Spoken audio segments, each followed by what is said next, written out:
I'm Jim. And I'm Frank. And I'm Jerry. And this is the JFJ Conspiracy Podcast, where the shop talk is rock.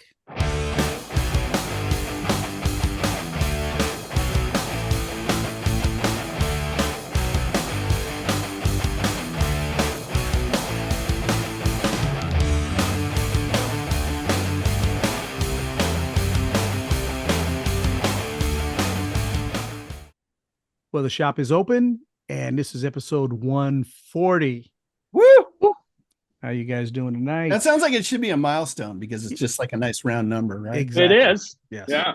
I guess 150 is really kind of the 150 would be a good one. Yeah. Yeah. benchmark, right? There you go. We'll get to there eventually. That's all right. We'll celebrate tonight anyway. Well, we have something to discuss. We've been doing this for a few episodes now. We're talking about the skateboard, the skate deck giveaway. Oh, yeah. We never got enough entries that I had hoped for to We make just it got a couple fair. more, I think. Yeah, we have a couple more, but we didn't. I wanted at least 10 to make it a fair giveaway, Yeah. and we fell short of that. So Should we go one more week? it's up to you. I guess guys. it's 2 weeks, really. It'd be 2 weeks. You have to say it. We can extend it, and if you want to get in on this skate deck, JFJ show, and put deck in the comment section. I just need a few more entries, and that way we can really pull from a hat and have some fun with it. So, okay, well, we'll do that then. I guess we're in no real big hurry, so it's all good. I read something today. Dokken is about to embark on a U.S. tour. I think 16 dates, nothing major, but they're going to be doing 16 shows in the United States without Don Dokken singing. So my question, I'll start with you, Jerry. Dokken, I already know your answer, but any interest in seeing Dokken without Don Dokken singing? Any interest in seeing Dokken at all? Nope. Yeah. Or Quiet Riot or Fog Hat. No, nobody left in them. Gotcha. Jim, what are your thoughts on that? Dokken on tour, and Don Dokken may show up and play guitar, maybe, but he's not. Does he just not have a voice to do it anymore? Is that his thing? I think that's what it is. And they didn't want to cancel. Who's singing? Has not been announced yet. If they're smart, they'd call up Lizzie Hale. But is George Lynch playing? As far as I know, yes. But that's always iffy also, because he's in and out more than a burger. You know, he has his own thing. He's back with the Lynch Mob, which he went back to name that. I don't know if you remember a while ago. He should have just stuck with that. Well, he's back to it. So it's Lynch Mob once again. So without George Lynch, Jeff Pilson? Good question. Have to look at their website to find out the details. Jeff's playing with somebody else, right? Pilson was playing with Foreigner or somebody. I thought, yeah. So, and what about Mick Brown? Is he there? Yeah, Mick Brown is usually up Ted Nugent's butt someplace. So it would depend. Yeah. It would depend on the venue. Only because Gail is a big George Lynch fan. So if I could see him in a small venue somewhere close, I would take her so she could see George Lynch. Gotcha. Okay. But I don't want to show up and have George not be there, and because that would be the reason I would go. And why would I go if Don's not singing other than that? Right. Weird. It's a strange thing. I guess they just didn't want to cancel the show, so they're going to enlist another singer. Whatever. I myself, no. And at this stage of the game, I wouldn't bother to see Dokken anyways, because his voice has been shot for so long as it is. Oh, yeah. It's now that you say that, because I've seen video and kind of heard and like, Don, time to hang it up, brother. I think so. No shame in that. No. I don't know why he tours with those guys though, because there's so many interviews with him where he's just talking smack about his bandmates. That's all he does. It's all he does. Yeah. It's a strange dynamic, and it's ought to be just, money motivated, and that's all there is to it at this point. So Anyways, let's talk about something that you posted today on the JFJ Conspiracy Facebook page. Tracky Lawless, and he gave an interview talking about using backing tracks to enhance the show. He's been upfront about it for quite some time, but I don't unapologetic about it, which is fine with me. I don't know. As long as people know what they're getting. Right. The only problem I have with it is he's not 100% upfront, because I've seen plenty of videos where he has missed his cue and is not singing when he's saying he's singing. And yeah, because the interview I posted, he said, I'm singing. He's all, we have some background vocals for enhancement. Right. Yeah. So, Jerry, would you go see a band knowing, we've talked about this time and time again with other bigger bands, but if you were into Wasp and you knew they were using backing tracks, and the last leg of the tour with Wasp, Blackie actually sat down the whole time because he had a back surgery and gained 50 pounds plus, where somebody, I don't know who it was, made a mention about Ann Wilson. I don't know, something really off-putting to Ann. So I like Ann, to be honest. I love Ann. I do too. I follow her. I do too on Instagram. Yep. Exactly. He said something about the bottom line is to this, and I had read that comment, something about, no, the bottom line is you shouldn't be looking like, oh my goodness. But would you go see a band knowing they're using backing tracks? I don't know. I think the days of me going to a rock and roll show are probably, well, like Jaime says, if it's a small venue and it's intimate, and even then, why would you need backing tracks if, you know? Right. I don't know, guys. I mean, I went and saw Kiss. However, when I saw, they could have had them then, I didn't know. Mm-hmm. So, but knowing that, probably not. Yeah. Probably not. Or maybe I would if the singer was singing. Right. You know, you really don't need. I really don't need to see people in the background singing harmony. If the singer's singing, possibly. Right. Yeah, I just had this thought of not all musicians are singers. No. Right. I'm one, right? So if you're hiring guitarists and drummers and whatever who are not, you know, maybe can't do that. Yeah, maybe can't do that, right? So maybe you have the background vocals on a tape or something. I kind of get what he's saying. Right. But he was going on and on about how great his voice still is. He's got a strong voice. And, you know, if he's not doing it, I don't want to get him up. I don't want to see people go up there and mime. Right. I can turn on whatever, see him on TV doing that. Right. Yeah. At least you used to be able to do that. You saw Mark Englert like chimed in on there, right? Mm-hmm. And he's like, nope, we don't use any. Right. We don't use any click. We use nothing, right? Tony's our click track, and but it's probably been a good decade since I've seen Dramarama, but you know, they did it live, right? There was no background vocals or anything. The first time I think I kind of heard that. You remember when the Live Killers, was it Queen Live Killers? Mm-hmm. Oh yeah. Right. And it says right in the liner notes that they just basically go to the record for Bohemian Rhapsody. Right. Well, have to reenact that. That's that's a ton of But at least they were upfront about it.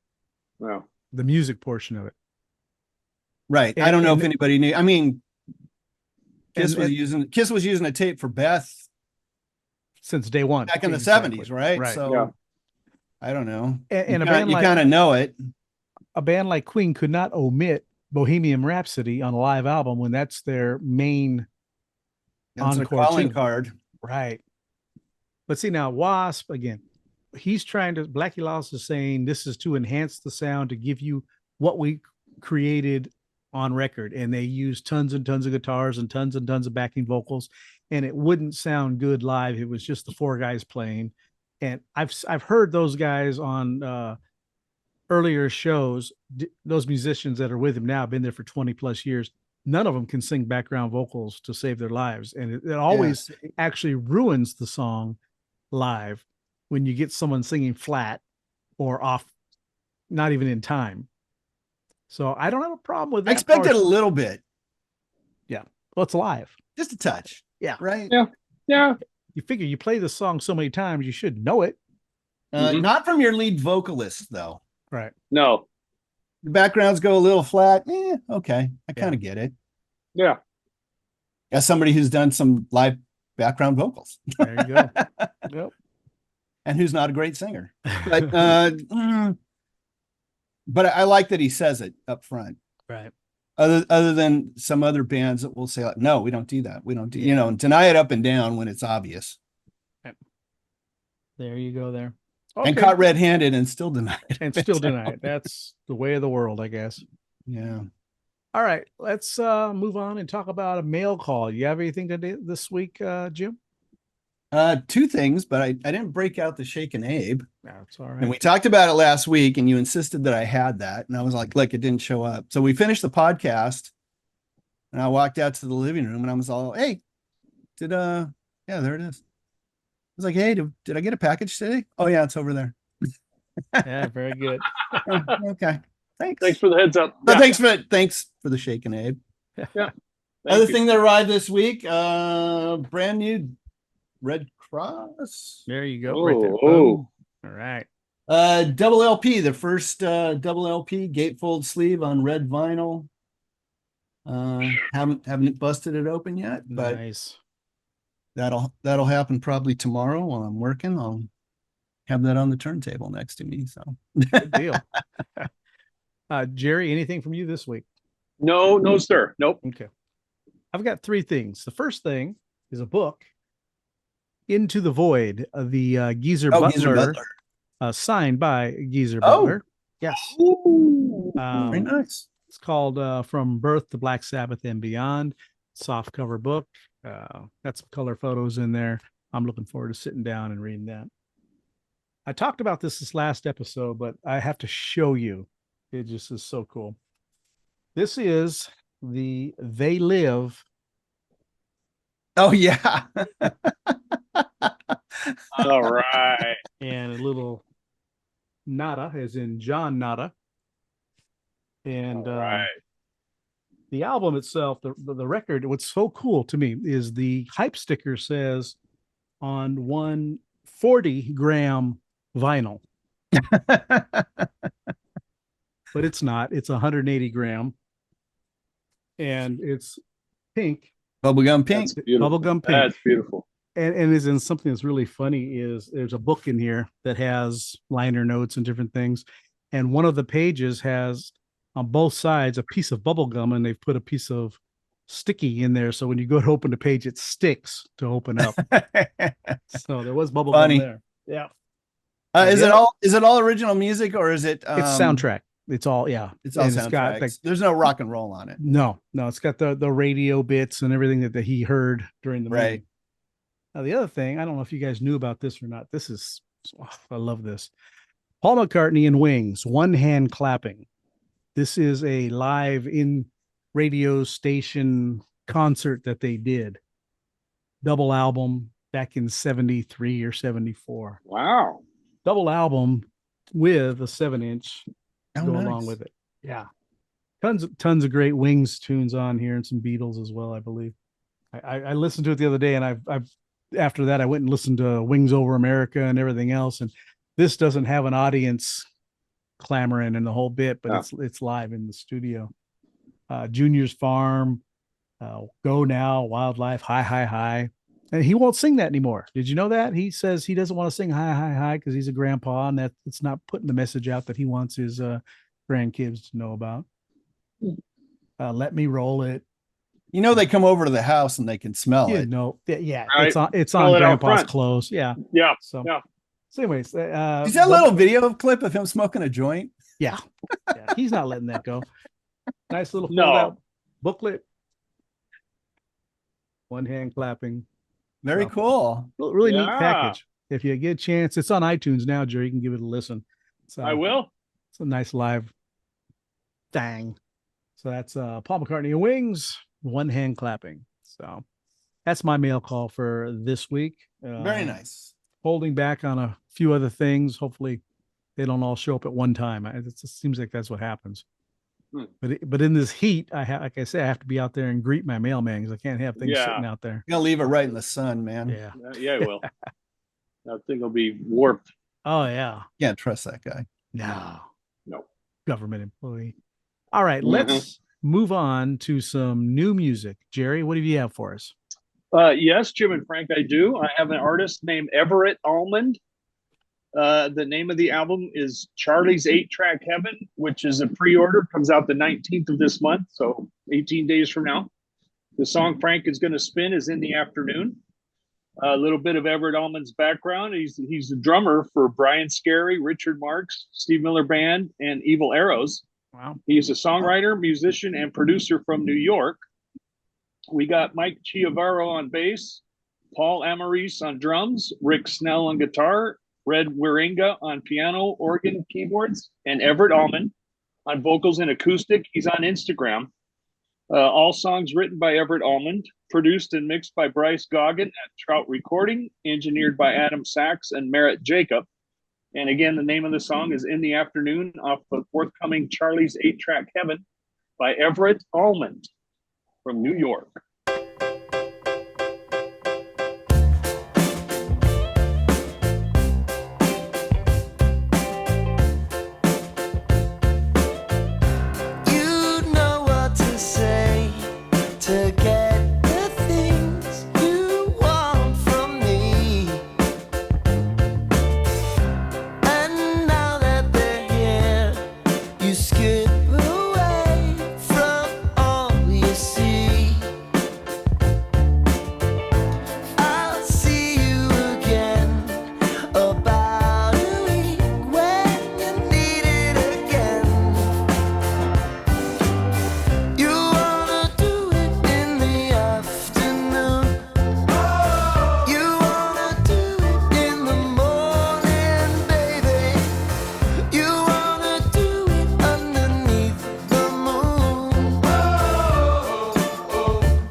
You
wanna do it in the afternoon.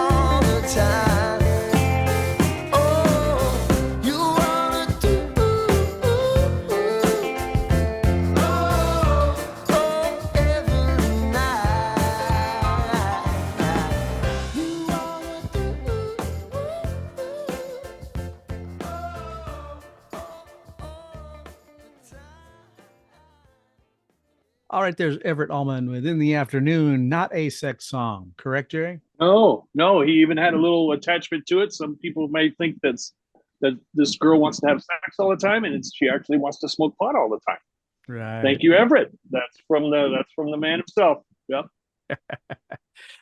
Jim, what were your thoughts on that song? Partway through, I was thinking, like, if you told me this was like a Huey Lewis outtake, I would totally believe you. Okay. It's kind of what it reminded me of. Cool little tune, funny, Yes. right? Yeah. He's quite prolific. Not what you think it's about. Right. No, Get your mind out of the gutter.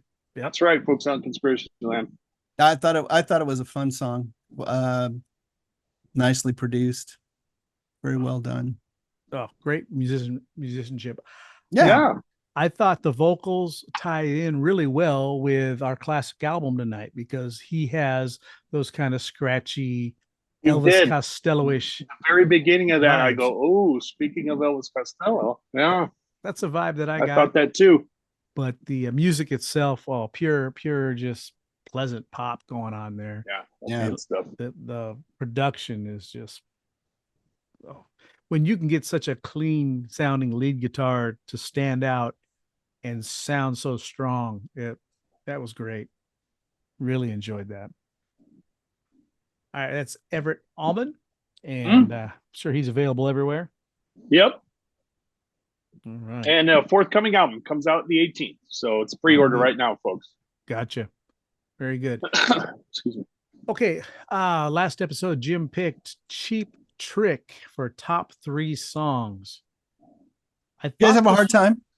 No, I absolutely did, but Did you? I do that thing where I go right off the top of my head right away. Otherwise, it's going to be a phone book. Yeah. Well, see, it's funny with Cheap Trick for me. I like their first 5 or 6 their first 5 or 6 albums, and then I dipped off. They became a little too radio friendly or something. Something changed with something happened. Yeah, in me or them, I don't know, but their songs are good. Don't get me wrong, but I didn't have to look too far for my top 3. But that being said, still Jim, 5 albums. That's a lot to choose from, man. There is and there isn't, and I'll tell you why when we get to it. But what are your top 3? What are my top 3? Yes. Well, right off the bat, come on. And then I think a couple of sleepers. Okay. Tonight It's You. All right. Kind of a mid-paced Right. rock song. And then they had a self-titled album out called Cheap Trick. Right. In Confused 97. everybody. Right. Which they already had a self-titled album out, the first one.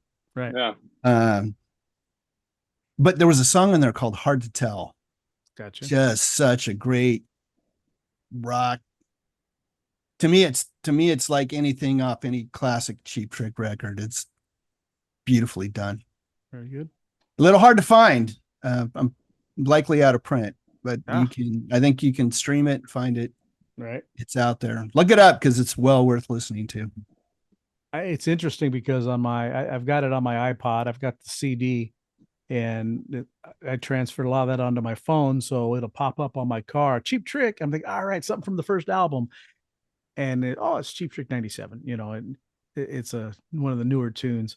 Not a strong album overall, I don't think, but that's, to me, that's like really a standout track. Yeah. Now, Jerry, what about you? How about your top 3? I have Downed. Oh, I was so close to putting that one on. Everything Works If You Let It. Yeah. Oh, I knew you were going to have that one. Yeah. Yeah, I love that one. And then Dream Police. Yeah. I just Classic. again, I didn't want to overthink it. Otherwise, Day Tripper, that live version, I just try to, when this happens, I try to go right off the top of my head. Otherwise, I'll just get submerged and I won't be able to pick anything. Yeah. Of the live Day Tripper, did you ever get the Sgt. Pepper's that they did? Yeah, I have that. I have Sgt. really Pepper all the way enjoyed that. through. I did too, and I rebought Budokan where that's all in order. Right. Yeah. I've got Budokan and Budokan 2. Yeah. Having saying that, Frank, you're right. I kind of fell off after maybe Lapo Luxury or something. Right. Yeah. Yeah. Now, for me, like I said, their first album, I could have picked all 3 songs. I love the first album, but Yep. those are some dark lyrics. Yes. Rick They are. Nielsen is a sick individual when you listen to that. If you read those lyrics, he's a stalker. He is pedophile. I don't want to read the lyrics. I think it's all know. tongue in cheek. It is. I don't want to know. It is, but I like the you song. couldn't I write don't those want songs today. No, that whole album, you could not do it. No. But yeah, their debut is beautiful. I love the raw production of that album. It's completely raw. Yeah. And my first song off that album. It's a sad one. Oh Candy. Love that song.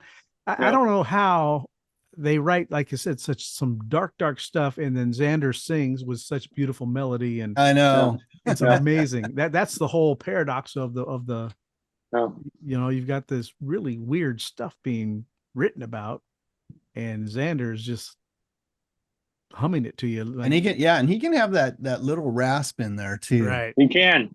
Right. Yeah. He got a good yell too. Yeah. Second favorite song, Southern Girls. Yes. Love that song. Love that drum beat, the whole bit.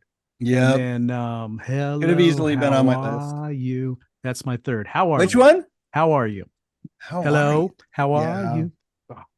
Yeah, all right. Oh, off of Heaven Tonight. That's right. You have to remember, they are the American Beatles for their style of melody and everything else. And they were called that through the media and everything. I don't know if they particularly cared for it, but when I went back and listened to In Color and some of their other albums, I didn't find them to be, I have to listen to maybe it's over saturation. I don't know, but some of those songs are just, they're, and this is coming from me who wrote 1 minute songs. Their lyrics there was nothing to them. They were repeat, rinse, repeat, and out, and not saying that's a bad thing, but I can listen to those first 3 albums back to front. Right. No problem. Absolutely. No skip tracks, no nothing. Right. Nope. All the way through. Even All Shook Up. I love that. Yeah, I think that's where I trailed off. I've got it, and I didn't love it, listen to it, but I like their live albums so much better. Yeah. Great live band. Yes. And there's some early video of those guys. They're just tight. Yeah. Unbelievable. Every time I've seen them live, it's just been, Rick Nielsen is just such a standing guitarist, Yeah. And I've seen them both with Bunny and his son on drums. Yeah. They're both just fantastic, but nothing beats Bunny Carlos on drums, man. There's Sure. just something about him. It's just, there is. He was There's so tight. Something about it. Yeah. All right. Well, I've got the next pick. I don't know. I think we're headed maybe for a little bit of a letdown after with my classic and then my pick, but sometimes the well just runs dry when you're trying to find something to do. So we'll see. It might be interesting, maybe not. But let's listen to new music right now. I've got a band called Luggy Ton, Luggyyton, and they're out of Nashville, Tennessee. The song I'm going to play is called Empty Belt. It's off of their album Zaphead, which was released on May 3rd, 2023. They've got 6 other releases on Bandcamp. You can check them out. And the guitar player is Captain Zando. He also does synths and thrust. First engineer is Zing. Drums, bass, synth, and engineering. Jay Griggs wrote some lyrics and does vocals. And they give a special thanks out to AI and Leo Kwan and Charles Van Salvage. I don't know what they did, but they get a special shout out.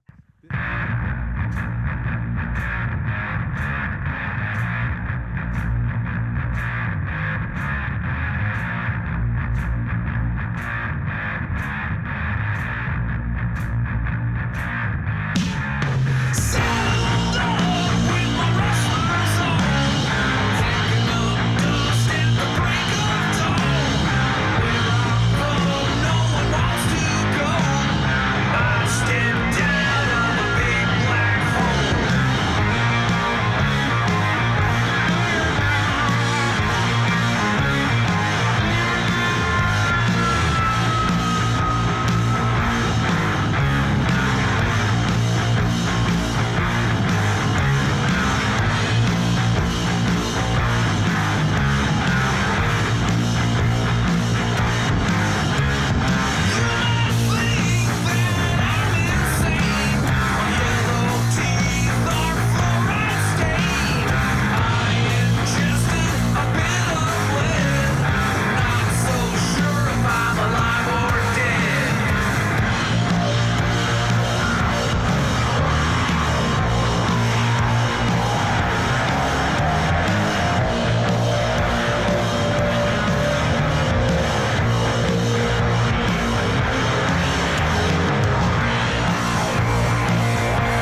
All right, there's Luggy Ton with Empty Belt.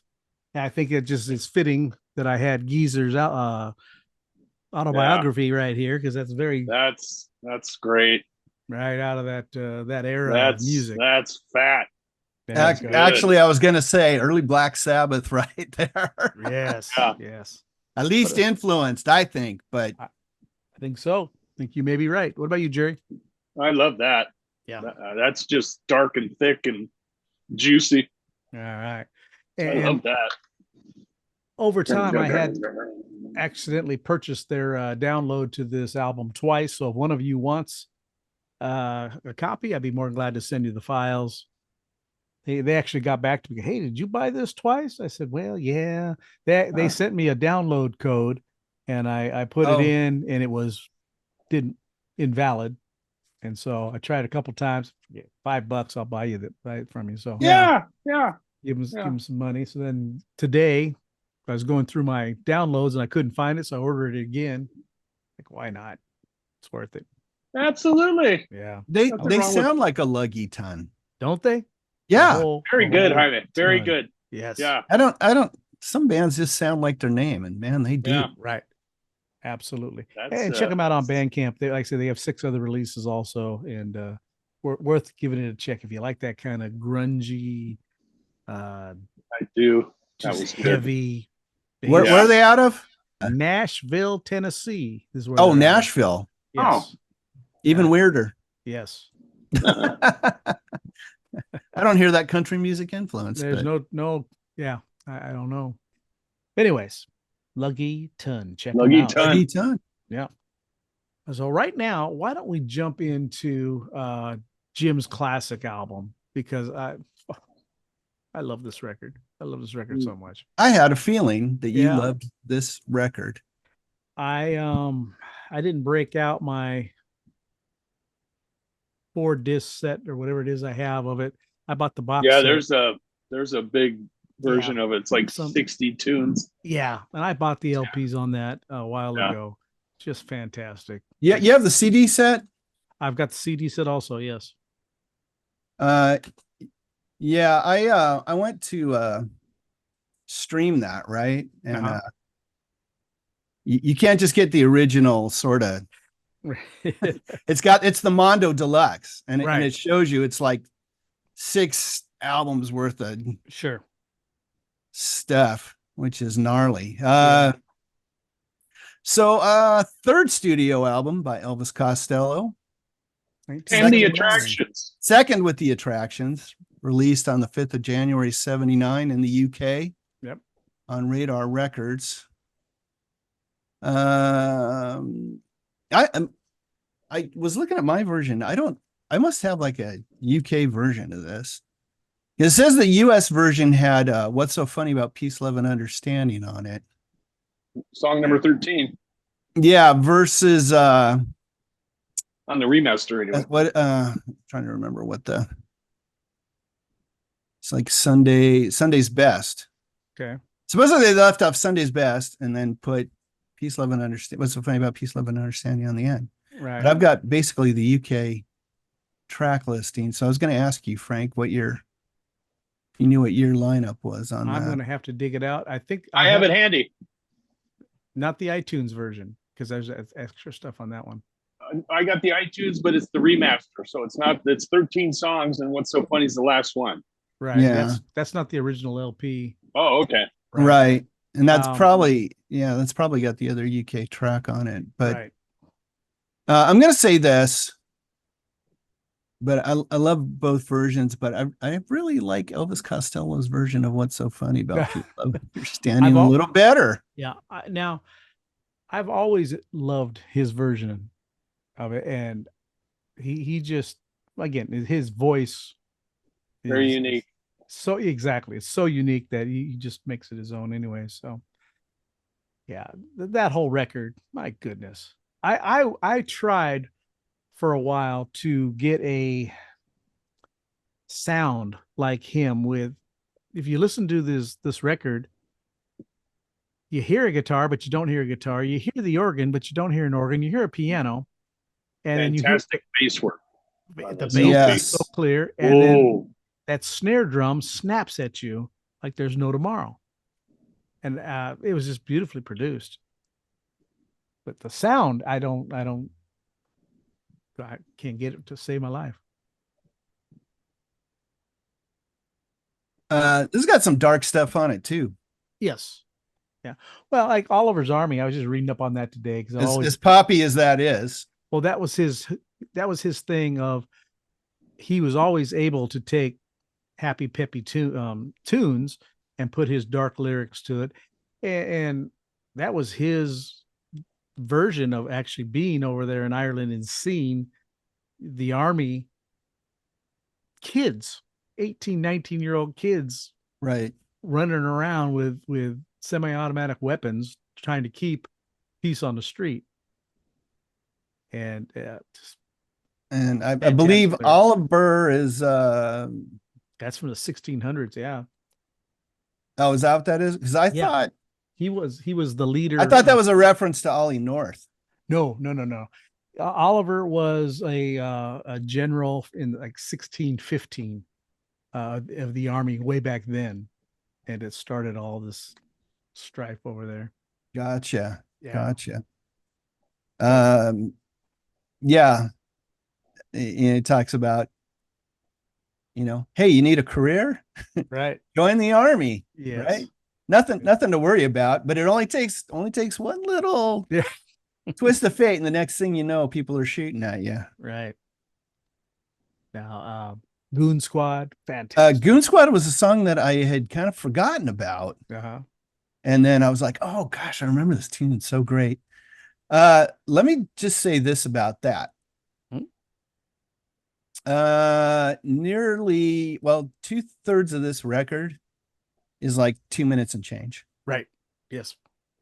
3:33 is the longest song. Everything else is just 3 minutes and a click, or 2 minutes and right. Perfect timing. And if you get into the box set, and this is Jerry's favorite thing, there's acoustic demos of every one of these songs, basically. And, they're fantastic because it's just him and because it's Elvis. Yeah. Oh yeah. And it's the same song, but yet so different without all the backing band. Just love it. I know Jerry does too. So I got a question for you guys regarding the whole song length thing. Mm-hmm. Have I become like a crusty old No, that's your about groove. song length or whatever? That's your groove. I don't know. I'm like started thinking about it a little bit today. Like, no, harp on that a little too much. Frank and I know we know what you're about, and there's nothing wrong with that. We all have our little idiosyncrasies about something we like or don't like. You guys know how I feel about demos. Right. I don't. I'm glad you guys can just take me as I am. Thank you. That's right. We do. We take you just as you are, Jaime. I want the finished product. I don't care how you got there. I want to hear what I heard on the radio or on my LP. What I think Jim, about you're good. Elvis's songs, and because they are so short, a lot 13 of times, songs, 40 minutes. Yeah, you don't even know if it's finished or not, but he fades it out. he repeats something and it's over. And wait a minute, was that was that it already? Yeah, I don't remember what the refrain is at the end of "Accidents Will Happen." Right. But he spends it's a 3-minute song, and he spends like 45 seconds. Right. Just repeating that over and over again. I thought, geez, dude, you could have just killed this thing at 2 minutes 15. That's because somebody told fade it out a little sooner short. There, brother. He just goes on and on. It doesn't change. Right. Yeah. No, somehow it works. One of my favorite songs on the record, obviously. Right. And I had no idea what that song was about. I just kind of knew the chorus, and I've loved it since hearing it in high school. Right. And every time it comes on the radio, I'm like, oh, crank it up. You listen to the lyrics, another very dark song. Yep. That's just how it is. Not on this album, but Pump It Up was one of my favorite Elvis songs. Always. That group. Yeah. And that was one of the first songs of his that I heard on the radio. But from his first 2 albums were they blew me away. And because he didn't look like somebody that was a rock star, you know, he didn't have that look about him, but yet he had the attitude. Yeah. Well, you remember the old David Lee Roth quote, right? About Critics. why do critics like Elvis Costello so Right. much more than Van Halen? Because most of them look like Elvis Costello. Exactly. Right. Yep. But I would tell Dave, like, no, the reason they like Elvis Costello is he makes really great songs. He Yeah. very Yeah. intelligent lyrics. Yeah. Try that on, Dave. But he probably does look more like a brighter than a musician. Yeah. Right. Yeah. And he branched off to a bunch of different styles of music that it was hard for me to he follow. did. Yeah. I like, but I don't have all of his stuff because some of his styles are just a little too slow for me, a little too drawn out. I prefer the early Elvis Costello. Yeah, the first 3 or 4 records probably for me. Yeah. Probably up through Imperial Yeah. Bedroom. Yep, that one's good. And then everything after that, and it's a little hit and miss for me. Right. Oh. So, well, absolute favorite song, Jim, on Oh gosh, darn it. your album. Hard to say, but I'm gonna say, even though my copy doesn't have it, What's So Funny About Peace, Love, and Understanding. Okay. Very good. And it's a cover tune. Gosh darn it. I didn't know that. Other than that, probably Oliver's Army. Okay. For me, earlier today, it was Senior Service. Again, not a really happy Another very Christmas dark tune. but and then it was Party Girl. But right now it's Green Shirt. I love that song. Yeah. Just fantastic. What about you, Jerry? I have Big Boys and Green Shirt in parentheses. There you go. They're right after each Right other. after each so other. it's There you go. Yep. it's a perfect, yeah. Yeah. Big Boys, Green Shirt. Good deal. I know that's 2, but you know. It's all good. Yeah. Would you say for you, Jim, this is his best album?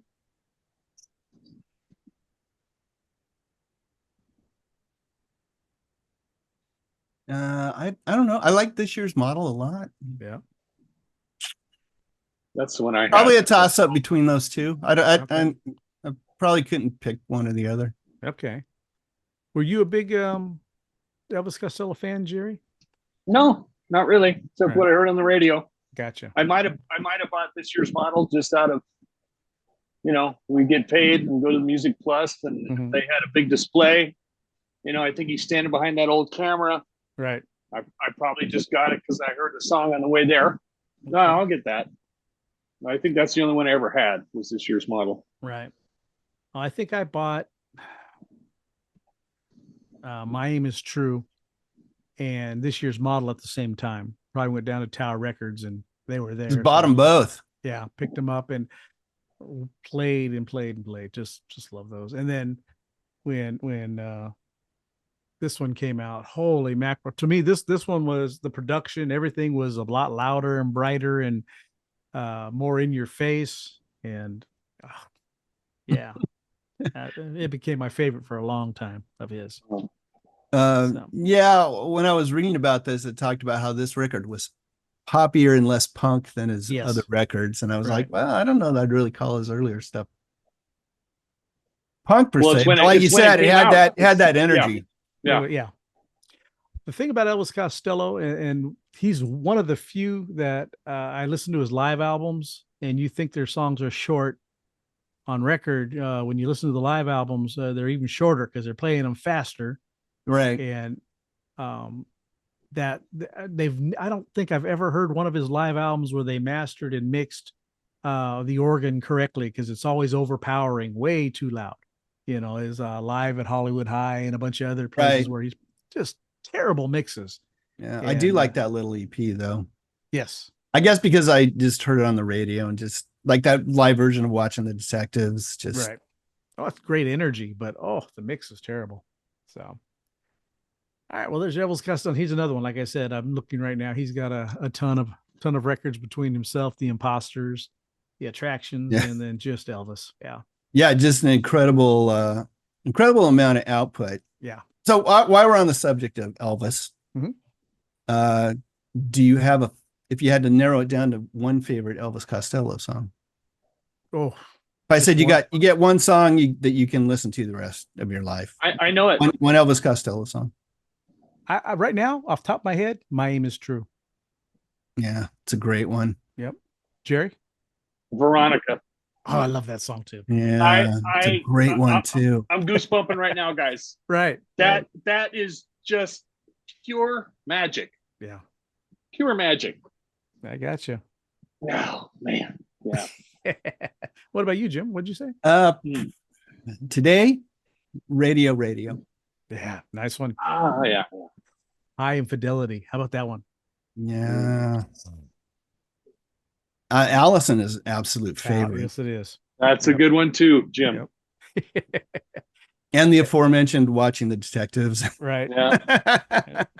Yeah. No, radio probably, if I had to narrow it down to just one Gotcha. song. Today. I think the first time I saw him on TV was on Saturday Night Live. Yeah. And that was my crazy. introduction to who is this guy, and Yeah. I remember seeing his picture like, oh, I'm not gonna like him. He's goofy. No. Man. This is nerd rock. What Yeah. are we calling it? Yeah. And I just remember I was jaw hit the ground when I'm listening. Tore it up. Yeah. So like, Oh. I'm hooked. And he would bend his legs in kind of like he was knock-kneed when he played, right? It just looked, he'd move his feet around and just kind of looked weird and he was almost goofy, but he spastic. Yeah. Energetic. But Yes. I think the first thing I ever saw was either video for either Can't Stand Up for Falling Down or I think it was maybe What's So Funny About Peace, Love, and Understanding. Yeah. Okay. Very good. And we talked about this last episode. I don't know if you guys went back and listened to that Squeeze song I told you about, Tempted. He sings a line on that thing. That just blew me away. Oh, really? Yeah. Yeah. So, anyways, I like that tune. Yeah. Oh, yeah. Very, very, very catchy tune also. All right. That is Elvis Costello. And holy cow. Armed Forces. What a strong album. Okay. Very. Now, Jim, I know you got some new music for us. I do. Sparkle Jets UK. Brand new album coming out on Big Stir Records called Box of Letters. Drops July 5th. Gotcha. So you can soothe your 4th of July hangover by going over to Big Stir and picking that up. Anyway, the song we're going to hear is I Can't Wait for Summer. And it's here. You'll see the cover for that. It's a homage to the Beach Boys' Endless Summer. Cover looks great. And puppies on there. And I thought, what a great song. We're right on summer here as I'm sitting here roasting away. And so go ahead and drop the needle in the groove, Frank.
I can't wait for summer from Sparkle Jets UK and straight out of Southern California beaches. That's beautiful. Yep. What are your thoughts, Jerry? Besides, it's beautiful. The harmonies backing, the Beach Boys tinge to it. Very much It's so. well done. It's well recorded. There's nothing too loud or too quiet. To me, it's just mixed beautifully. I was telling the guys folks on Conspiracy Land during the play, it's like I feel like I'm 14. We're out of school for the summer. I'm on my bike. Oh, that was great, Jim. That was great. Yeah, it's very, very good ode to the Beach Boys, I would say. Yeah. And a little Phil Spector-ish in there as well. Yes. Phil Spector had little moments in there. Yep. Yep. No, that was right out of the 60s. Yeah, when a song can take you somewhere, that's what it's all about. Yep. That was a nice surprise. Singing songs about summer romance, right? There you go. Mm-hmm. All ends when you get back to school. Right? Yeah. There Run into those September girls. Uh-huh. All right. And Sparkle Jets, I know they're on Bandcamp. I saw them there. Yes. And they've got a few other releases as well. One other Correct. release that I saw when I went digging for the album art, but I found it. And that as soon as you sent it and I was listening to it, I thought, well, I got to find the cover art for it. So I searched for it. I'm like, oh, this looks familiar. Yeah. Very good. Very good. And they have a video for the song. You can find it up on YouTube. So all right. Good deal. That's Sparkle Jets UK. Check them out. All right. Next episode, I have the top 3 songs. And I have the classic pick. Yes. So top 3 songs. Let's go to the 60s and 70s, mostly the 70s. And let's pick 3 songs from Three Dog Night. Oh. And I thought that was going to be fairly easy, but then that's I might have those right now. Yeah. They had a lot of hits, man. Tons of hits, and thank God for Paul Williams and some bunch of other writers, but they had a ton of good music. I think you hopefully we'll be able to find 3 that we can all talk about. I know one of them right off the bat. All right. Very good. Now, my classic album, I'm stretching when I say it's a classic album. It's really not a classic album. It's just a revisit, and I picked this for Jerry, believe it or not. You're so good. I believe it. Yeah. And the reason I did is because we talk about Rat quite a bit.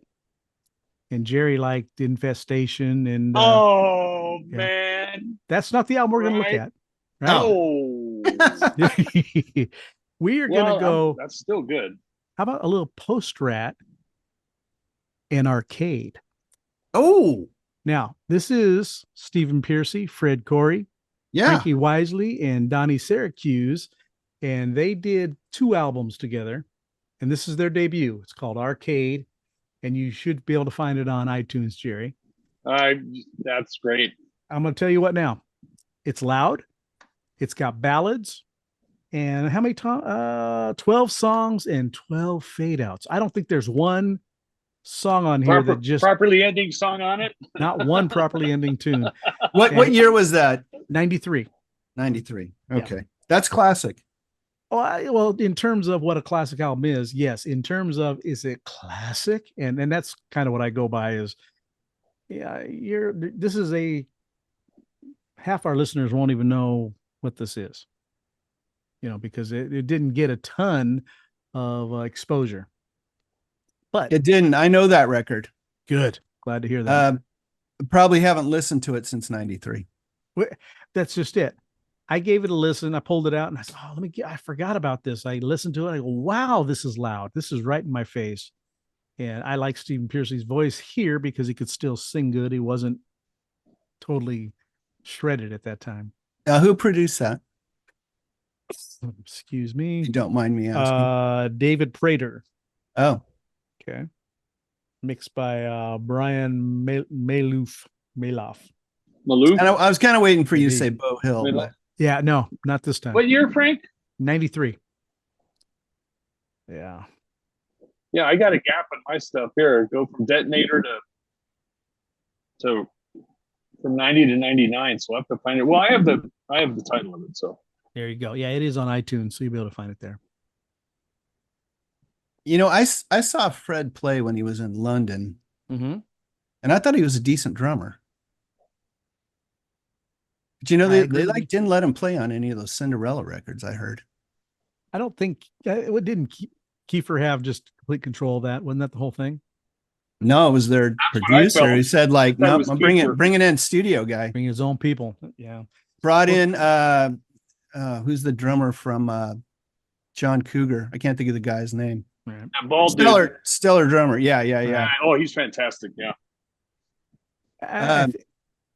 Interestingly, I saw an interview with him where he was talking about his drum. Right, he's known as like Mr. Session Guy now. Yes. But he talked about when he went in to do that first John Cougar record, and they had to bring somebody in to do his parts. Yeah, And he said, I had kind of two choices. I could let my ego in the way, get in the way, or I can stay right here and watch and figure out what I'm doing wrong. That they got to bring another guy in, which I thought was such an interesting story because he's kind of known as the man, right? And like, yep. But he wasn't always the man. I think there's so much of that goes, or probably still now, more now than did before, but in the early days of rock, of the contemporary rock that we listened to and everything, those studio albums, what was on the liner notes was not who played on the majority of our albums, because they had to get this stuff right, and they were on a tight budget, and these producers they had friends and they knew people and they worked with different people. I don't know if you're familiar with a guy named Tim Pierce. He's I know the name. You can look him up on YouTube. He does a show, and he teaches guitar now. He's our age, and he's played on everybody's album that you will ever from, he played on the first Bon Jovi record. He did the solo for Runaway. He did the guitars because Bon Jovi I saw didn't something have a on that recently. Okay. That's why I knew that name. Right. He didn't even have a band. Bon Jovi didn't have a band when he put that thing together, but Tim Pierce played on that. He's played on the list of bands that he's played on and records that and from day to day, he said he made a living as a studio musician, and he had to learn how to change style to style from hour to hour, depending on who he was playing with. And he says, you get paid, but you get zero recognition. Right. Did you ever watch the documentary on the Wrecking Crew? Yes. Yeah. Fabulous. Fantastic. Fabulous. And I think it's David Crosby. I think it was David Crosby on there, and he talked about when they did Mr. Tambourine Man. Mm-hmm. He said, we were all upset because they wouldn't let us play on the record, right? He goes, those guys, he said, they knocked it out in like 2 takes. Right. He said, by the time we got to where we were recording our own stuff, he said, it took us like 44 or 45 takes to do turn, turn, turn. Yeah. Right. He goes, if we had those guys, we would have been done. Well, that's it. Done in about 10 minutes or whatever. These guys are used to getting high, playing live, and you think you got it down pat, but you play it in the studio. It's a whole different beast. Oh yeah. And, everybody can hear every note. Well, and they're playing off of charts and everything. And I doubt, Crosby, Stills, and Nash had their charts, if they could even read music. I don't know. Yeah. I know Paul McCartney can't. He made people that clear. are. They play by ear. I can't read music. Yeah. Yeah, self-taught. Nothing wrong with that. Must be nice not be able to read music and be a Beatle. Right. Oh. Well, I was just reading an article on the Byrds, and like they're talking about their drummer. Like that guy wasn't even a drummer. Right. Like he was a friend of the bass player, and he just said, hey, I know a guy. But that guy had played like bongos in some kind of thing. He'd never like sat behind a drum set and played, but he kind of was learning on the job. So can you imagine getting in the studio and everything's got to be right on the money, right? If there Why was do you bring in like a Hal Blaine to just do it? If there was no internet, people today wouldn't know who Carol Kay is, right? Yeah. And isn't that something? Well, I knew about Carol back in the 70s. Well, just being a bass player and reading articles on her and Yeah. interviews with her. But the average person wouldn't. Well, they wouldn't believe it, that. first of all, because she was a woman, number one, back in the 60s Yeah. and 70s. But to the extent of the albums that she played on and who she taught how to play and everything else, and it's just she's stellar. Oh yeah. You know, it's amazing. And She is. I love I've there's a seen video of some her stuff. Yeah, showing it's Gene like, Simmons a few things, and he yeah, was mind boggled on, you know, how to get that gallop going and different. And she kept, no, do the, you know, and he was for the video, I'm sure he was a very good student, but whether he retained anything she told him, I don't know. Nah. no, I doubt it. No. She's one of the greats. One of the Yes. Yeah. Oh, my. Interestingly, talking about her being a woman, she, had said like nobody ever gave her grief about it, right? She just Right. showed up and did her gig and everybody treated her cool. And That's I musicians. don't think any of those right? guys thought too much of it. Right. Well, that's that inner circle of musicians. That's a little. Yeah, if you got Right. chops, you got chops. Yeah, That's all that matters. right. that's it. All right. Well, let's wrap this thing up. Jerry, you got anything you want to talk about? I do, Jim and Frank, folks on Conspiracy Land. Thank you so much. It's out there for listening and watching the podcast, episode 140. We've got Everet Almond, Luggy Ton, and Sparkle Jets UK, and all three good stuff. Good music to listen to. Thank you for everything, all the support, and we really appreciate it. Keep rocking. All right. Yeah, nice variety of music tonight. Yes. I like it when it's diversified that way. And I say everything during the show, but it is so hot right now. So please stay fresh, cheese bags. Oh, I don't know why I can't. Jim, how about you? Well, if you made it this far, you like what you heard, smash the like button. Subscribe, ring the notification bell. It's easy as 1, 2, 3. Don't cost nothing. Slide into your DMs every couple weeks. Oh, and by the way, tell us what your favorite Cheap Trick songs are. Yes. What songs do you like off Armed Forces? You got a favorite Elvis Costello song? Send us an email and say, hey, I want a skate deck. At the JFJ show at gmail.com. Trying to give this thing away, get it out of this room. Yeah, absolutely. It's taking up space. Right. That's it. All right.